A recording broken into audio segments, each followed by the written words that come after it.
I want to tell you about Canine Partners of the Rockies, a nonprofit from Aurora. It's helping to train the next generation of service dogs. They also help to pair the pups with people who need service animals and train that team then to work together. So we have guests today. We have Bridget Dominigini and Kat Von Voorhees from the Canine Partners of the Rockies. More importantly, maybe we have service dog in training, Salida.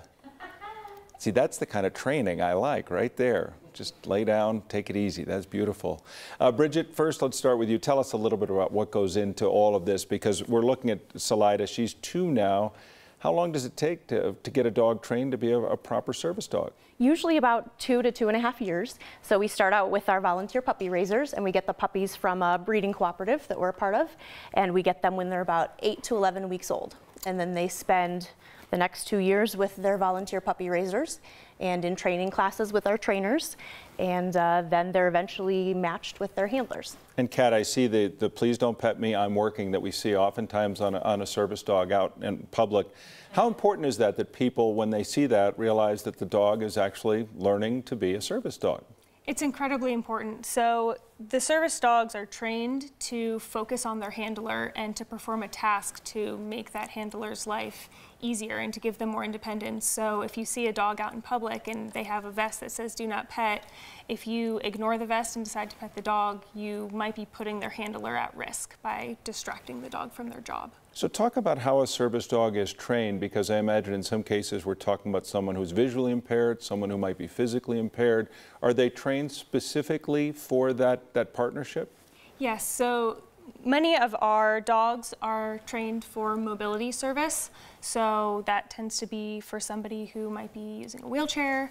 And so the dogs are trained on tasks that would help aid in that mobility. So it might be opening, closing doors, it might be picking up dropped objects. Well, they're so handy and so smart and so helpful. Bridget, you guys have a big fundraiser coming up. Tell people what the fundraiser is all about, and if they want to go, what they could do. Sure. So our fundraiser is Bow Ties and Tails. It's our biggest fundraiser of the year, happening October 1st, and we will have a comedy show, dinner, lots of prizes, a live and silent auction, so a lot of fun. Are tickets still available? Tickets are definitely still available, and people can get them at bowtiesandtails.org. And the event, do you know where it'll be? It's at Champ Mini in Highlands Ranch. Okay. And I know Adam Clayton Holland, very popular comedian, is one of your headliners, so I know a lot of people would like to go see him and also help out with a good cause. And how much would it cost to go, do you know? It's $100 per ticket, and that includes dinner, drinks, and a whole lot of fun that night. All right. And I imagine there'll be maybe a service animal or two there to Yes, we will have a couple of dogs. So if you can't go to the event, are there other ways that people might be able to help out? Yes, we're always looking for puppy raiser volunteers and puppy sitters. So if you can't commit to the 2-year puppy raising, you can always become a puppy sitter and watch one of the puppies for the weekend.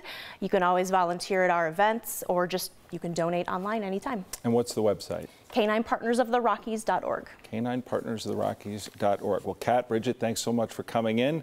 Salida, you've been perfect. That's what Salida's supposed to do, right? Yes, exactly. Well, she gets a 10. That's fantastic. Thank you both. I hope it's a great event. Thank you. Good to see you both, and Salida.